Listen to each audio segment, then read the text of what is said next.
Olá, meu irmão, minha irmã. É o programa Voz da Igreja que está começando. Obrigado por estar aí conosco nessa emissora, neste horário, participando mais uma vez conosco do programa semanal Voz da Igreja. Bebendo da fonte é o nosso primeiro bloco, no qual mergulhamos no mistério da Palavra de Deus do domingo que estamos para celebrar. Avançamos no caminho da Quaresma, chegamos então ao início do caminho da grande e bela Semana Santa. Vamos meditar neste primeiro bloco o texto do Evangelho deste domingo, domingo de Ramos da Paixão do Senhor, abrindo assim a nossa Semana Santa de 2021. Domingo de Ramos e da Paixão, nós vamos com Jesus entrar em Jerusalém para viver com ele a sua Páscoa, a nossa Páscoa. Se você tem aí por perto a sua Bíblia, pode tomá-la. Vamos ler o texto de Marcos, que é o evangelista desse ano. Evangelho de Marcos, capítulo 11, versículos de 1 a 10. Jesus e os seus discípulos aproximaram-se de Jerusalém. Estando perto de Betfagé e de Betânia, junto ao Monte das Oliveiras, Jesus enviou 2 dos seus discípulos e disse-lhes: Ide ao povoado ali na frente, e logo na entrada encontrareis amarrado um jumentinho no qual ninguém jamais montou. Desamarrai-o e trazei-o.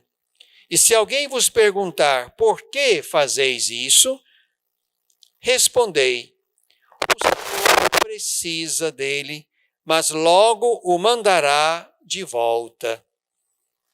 Eles foram e encontraram um jumentinho amarrado a um portão fora na rua e o desamarraram.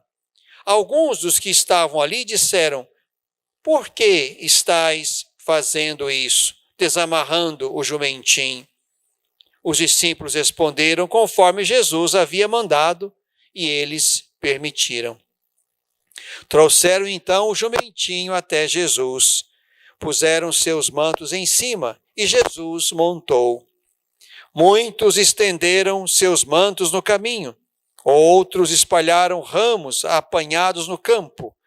Os que iam à frente e os que vinham atrás clamavam: Hosana, bendito que vem em nome do Senhor. Bendito o reino que vem, o reino de nosso pai Davi. Hosana nas alturas. Meu irmão, minha irmã, estamos avançando então para o final da Quaresma. A Quaresma termina na quinta-feira santa, antes de nós começarmos a celebração da ceia do Senhor. Ali naquela tarde, antes de começarmos a ceia, porque no início da ceia começamos o tríduo pascal, então a Quaresma vai até ali. Estamos então nesse final do nosso caminho quaresmal, caminho de conversão do coração, caminho no qual nos fazemos ouvintes da palavra, discípulos do Mestre Jesus, aprendemos com ele o diálogo amoroso, que também é o tema da nossa campanha da fraternidade. Aprendemos a dialogar por causa de Jesus, em vista da paz, da unidade desejada por ele, e assim fizemos um caminho. Imagino que não chegamos, ao menos não deveríamos ter chegado a este ponto, do mesmo modo como começamos o caminho quaresmal lá naquela quarta-feira das cinzas. Ali nos propusemos a uma experiência profunda interior de conversão e fizemos isto em alguma medida. Agora, estamos para viver com o Senhor o seu tríduo pascal e falaremos disso melhor no segundo bloco. Mas aqui então nos detenhamos neste texto da entrada de Jesus em Jerusalém, segundo o evangelista Marcos, que é o evangelista deste ano. Importante ressaltar que essa entrada solene messiânica de Jesus na Cidade Santa, no centro religioso e político da Judéia, esta entrada está narrada nos evangelhos sinóticos, e isto é uma referência importante e oportuna, é alguma coisa que de fato foi marcante na trajetória de Jesus e dos discípulos. Então aqui nos encontramos neste belo texto de São Marcos. Aqui Jesus está fazendo o caminho na direção de Jerusalém, como acontece no esquema dos evangelhos sinóticos. Jesus vai uma única vez a Jerusalém e o caminho missionário de Jesus é o caminho que vai da Galileia à Judéia, de Nazaré até Jerusalém. E aqui estamos então nesse momento em que Jesus chega com seus discípulos a Jerusalém. E aqui há algo importante, né?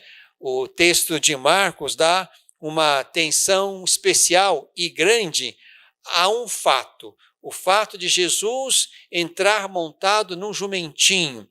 Jesus deseja um jumentinho, manda 2 discípulos buscá-lo, eles trazem o jumentinho, Jesus monta nesse jumentinho e entra, digamos, triunfalmente em Jerusalém. Aqui é importante perceber o porquê deste ato simbólico de Jesus, entrar montado num jumentinho. Aí é importante retomarmos as profecias. Se nós tomarmos o profeta Zacarias, lá no capítulo 10º, ou melhor, no capítulo 9, Zacarias capítulo 9, versículo 9, nós vamos ler assim: Eis que teu rei vem a ti, ele é justo e salvador, humilde e montado num jumento, sobre um jumentinho, filho de uma jumenta. Zacarias 9:9. Esta entrada de Jesus montado num jumentinho quer exatamente expressar que aquela profecia se cumpre, que aquele rei que vem a Jerusalém é este que agora eles vêm entrar solenemente em Jerusalém. Solenemente porque aquela saudação, Hosana, Hosana, bendito que vem em nome do Senhor, Hosana nas alturas, essa saudação, Hosana, era para os peregrinos ou para os personagens importantes que iam para as festas naquele momento. Era uma saudação importante para aqueles que subiam para a festa. E Jesus então é aclamado com esta bela expressão, Hosana. Hosana, bendito que vem em nome do Senhor. Bendito o reino que vem, o reino do nosso pai Davi. Então aqui Jesus, com o seu gesto de entrar montado no jumentinho, atrai e põe sobre si a profecia de Zacarias. E ao mesmo tempo liga a sua presença à presença do Messias descendente de Davi, o reino de nosso pai Davi. E aí Jesus se apresenta como o rei Messias, como aquele que vem da parte de Deus, enviado por Deus, portador de paz e de salvação.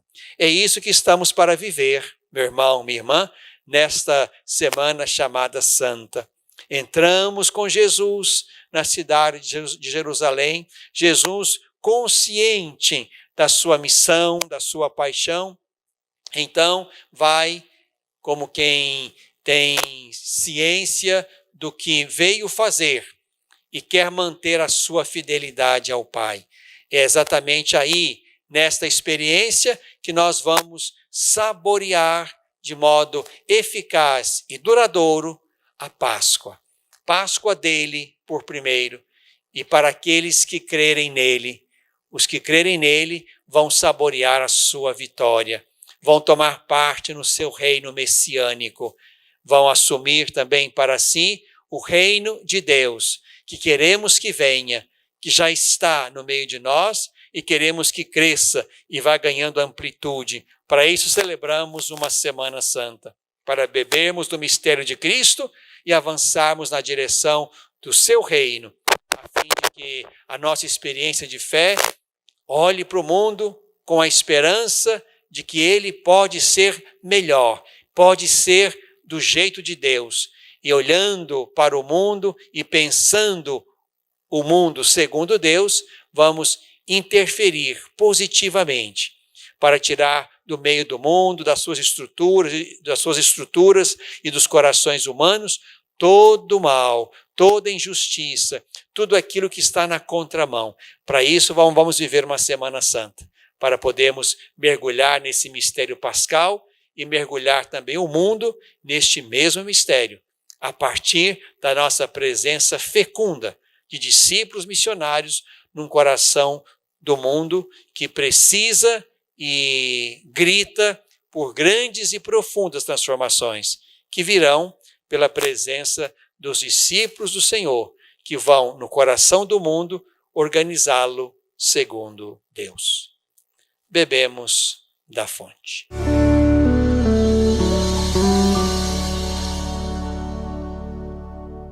Educar para a vida. Formar homens e mulheres para a plenitude. Uma educação católica. Lembro-me bem, quando era criança, da importância de minha família em toda a minha educação. Aprendi que a fé e a razão, o conhecimento, são bases que se complementam para se formar um ser humano íntegro. Valores e virtudes fundamentais para ser quem eu sou e sempre agir com coração e alma para alcançar os objetivos mais altos. Hoje, na formação de meus filhos, compreendo que educar é, sobretudo, uma obra de amor.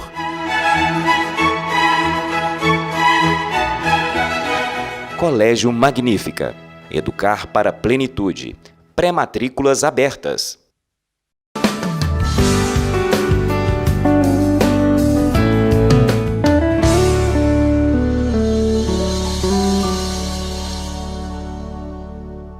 No coração deste tempo. Este é o nosso segundo bloco do programa Voz da Igreja. No coração deste tempo, estamos caminhando para iniciar a nossa Semana Maior, a nossa Semana Santa, a nossa Páscoa solene anual. Todo domingo é a nossa Páscoa semanal. Toda Eucaristia é a nossa Páscoa. Mas há uma grande e solene Páscoa anual. Para esta Páscoa anual, nós nos preparamos com uma quaresma, 40 dias, que vão nos inserir no mistério daquele tríduo pascal. A ceia da quinta, a paixão da sexta e a vigília pascal, aquela bela noite na qual o Senhor Jesus vence a morte e passa a reinar vivo como Senhor do céu, da terra, e pode estar com os seus, pode estar à direita do Pai, pode estar em toda parte. Estamos caminhando então para a celebração do Tríduo Pascal. O Tríduo Pascal, digamos, é o coração da nossa vida litúrgica, é o coração da nossa fé. Digamos que estes são os dias mais intensos da nossa experiência religiosa, o Tríduo Pascal. Por isso, meu irmão, minha irmã, quero já aqui convidar você a viver de modo muito intenso, muito sério, este Tríduo Pascal, mergulhado, infelizmente, ainda numa pandemia que nos vai privar grandemente de poder participar ativamente, efetivamente deste momento. Oxalá possamos fazer celebrações com pessoas participando presencialmente delas, mesmo que ainda em quantidade diminuída.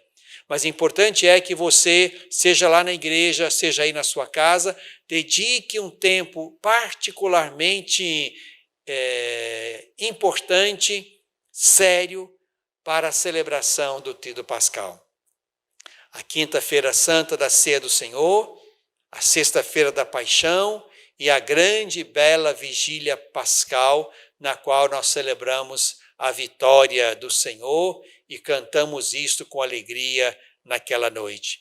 Esses são os 3 dias benditos da nossa fé. Como eu lembrava, dias de intensa espiritualidade, de grande força espiritual.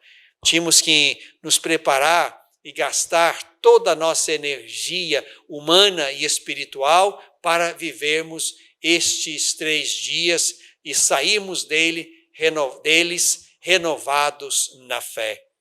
O importante é exatamente isto, que você também dedique tempo a este Tríduo Pascal, seja a partir da sua casa, seja aí na sua comunidade paroquial, participando presencialmente da Eucaristia nesses 3 dias do Tríduo Santo e Bendito da Páscoa deste ano. Importante nós recordarmos que faremos um caminho com Jesus. Entraremos com ele em Jerusalém, como nós ouvimos no primeiro bloco desse programa, e vamos acompanhando então os momentos decisivos de Jesus em Jerusalém. Jesus tem consciência da sua missão, tem consciência que a sua presença impacta, causa rejeição. Ele já tinha anunciado isso por 3 vezes aos seus discípulos no caminho para Jerusalém. E agora então Jesus entra em Jerusalém, vai ao templo, como é a tradição dos sinóticos, vai ao templo, purifica o templo, estabelece, portanto, uma nova relação com Deus, relação agora feita a partir da fé nele e no seu corpo ressuscitado, como ouvimos no Evangelho do último domingo. O importante, então, é que agora, com Jesus, nós avancemos neste caminho pascal. A liturgia não é uma repetição numérica do que já aconteceu lá atrás. Não. A liturgia não é repetição de algo que está lá atrás. A liturgia é presente, é atualização. A liturgia é o hoje de Deus, é o hoje da salvação. Hoje entramos com o Senhor em Jerusalém, vai ser assim no domingo de Ramos da Paixão. Hoje celebramos com ele a sua ceia. Hoje estamos diante da cruz, contemplando aquele que deu a vida pelos seus, tendo amado os seus até o fim. Hoje é o dia da vitória e da ressurreição do Senhor. Esse hoje potente e eficiente da liturgia é o hoje que nós celebramos também para este momento importante do nosso ano, que é a Semana Santa. É assim em cada liturgia. Nós não repetimos, nós estamos lá. Nós estamos presentes. A liturgia se faz presente a nós, aquele evento de Jesus, aquele evento salvífico se faz presente a nós e nós nos fazemos presentes nele. Há, portanto, uma experiência intensa, onde Jesus, que realiza os eventos da salvação, também nos atrai pela fé para estarmos ali, com ele na entrada em Jerusalém, com ele na ceia, com ele aos pés da cruz, com ele diante do túmulo vazio, no qual somos chamados a concluir que ele vive. Por isso, meu irmão, minha irmã, quero mais uma vez, então, insistir para que todo o nosso esforço quaresmal não seja em vão. Infelizmente, não por culpa da igreja, não por culpa dos que governam o mundo, mas estamos numa pandemia. Estamos numa pandemia. É claro que poderíamos ter feito mais e melhor. Sejam os que governam ou também nós que estamos na igreja, na sociedade, podendo ter feito melhor o que nós não fizemos. Mas os culpados pela pandemia não são estes ou aqueles. Há o mal que nos atinge a todos. Esse mal, portanto, é ele que precisa ser vencido. É ele que precisa ser odiado. A pandemia é o que nós não queremos.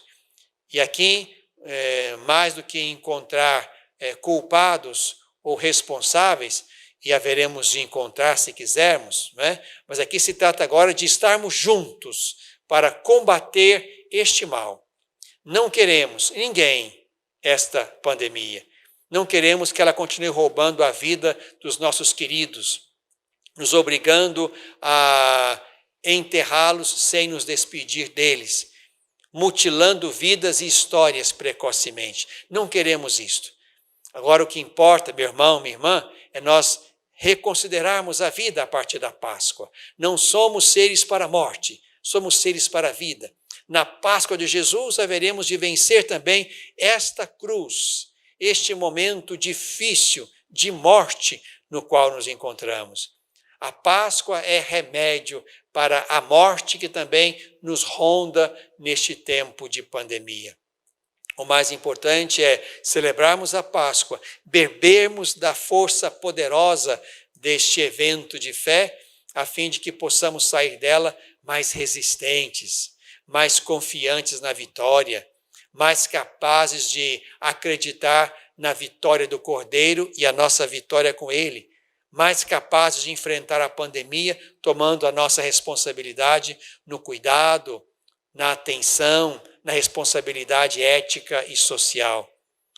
É tempo também de sairmos da Páscoa querendo, gritando, desejando que se instale logo uma outra forma de estarmos no mundo sem esta pandemia que nos rouba a paz, a alegria e a vida.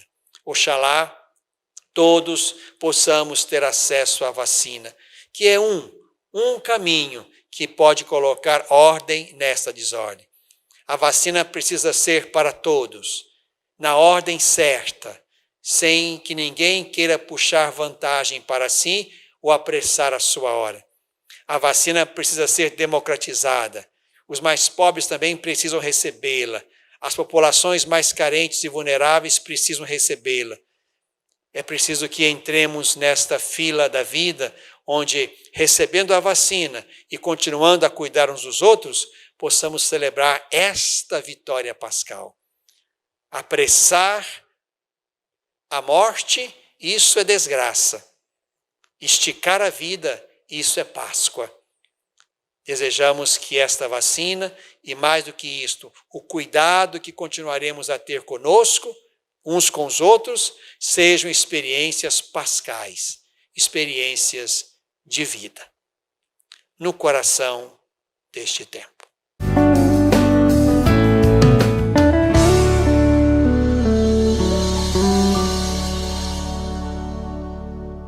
Superar uma tempestade em sua vida familiar é encontrar um lar provisório. Uma família que a acolha por um tempo, enquanto sua própria família se reestrutura para recebê-la de novo. Essa é a proposta do Serviço Família Acolhedora. Transformar as dificuldades de hoje em possibilidades de futuro. Serviço Família Acolhedora. A tempestade passa, a vida continua. Participe e faça a diferença.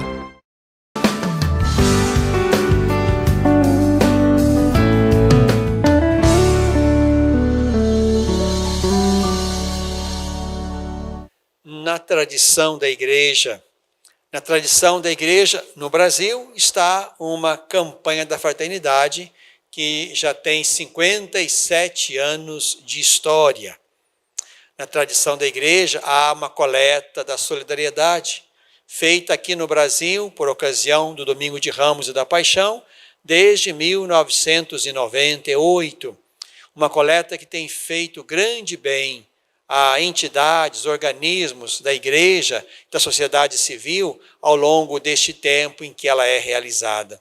Coleta que é dividida em duas frações, uma fração que fica na diocese para atender e responder a projetos locais, e uma fração que vai para a CNBB Nacional para projetos mais amplos e em situações e em realidades mais duras e difíceis.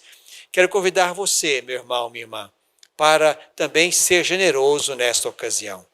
Não sabemos exatamente como será o nosso Domingo de Ramos, se vai ser igual em todo lugar, se em todas as paróquias e dioceses pelo Brasil afora poderão acontecer celebrações. Se elas não acontecerem, haverá um outro momento, ou uma outra forma de entregar a sua contribuição. Mas não deixe de fazer isto. Muitas pessoas, crianças, jovens, adultos, idosos, nos muitos projetos sociais que esta coleta ajuda, muitos serão, portanto, socorridos com a sua generosidade. Esta coleta tem uma história bonita no Brasil. Há muitas organizações, entidades, organismos que dependem dela, que esperam a cada ano o momento oportuno de apresentarem seus projetos, que são estudados pelas equipes diocesanas ou nacionais, para que assim aquele projeto seja ou não aprovado, em alguma medida, em alguma porcentagem daquilo que estão pedindo.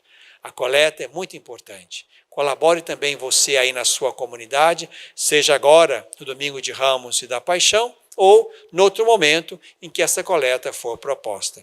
Quero convidar você agora para rezar comigo a oração da campanha da fraternidade deste ano, que nos convidou para o aprendizado do diálogo amoroso, assim como Jesus fizera e ensinara aos seus discípulos da primeira hora e desta hora.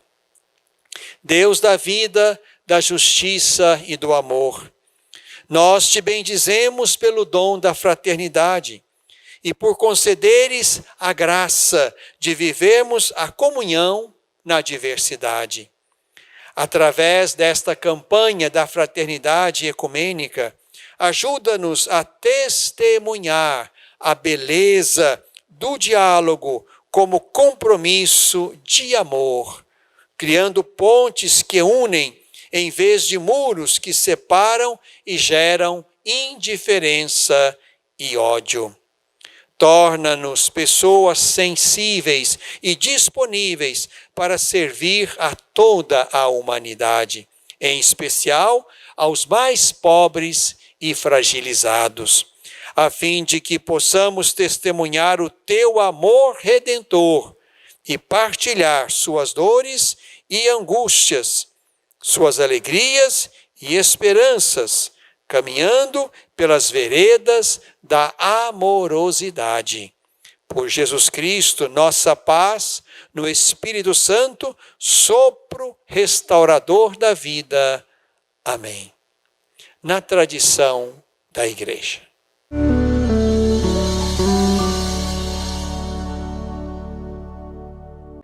Educar para a vida. Formar homens e mulheres para a plenitude. Uma educação católica. Lembro-me bem, quando era criança, da importância de minha família em toda a minha educação. Aprendi que a fé e a razão, o conhecimento, são bases que se complementam para se formar um ser humano íntegro. Valores e virtudes fundamentais para ser quem eu sou e sempre agir com coração e alma para alcançar os objetivos mais altos. Hoje, na formação de meus filhos, compreendo que educar é, sobretudo, uma obra de amor.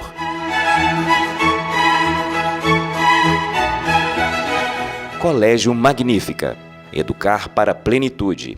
Pré-matrículas abertas.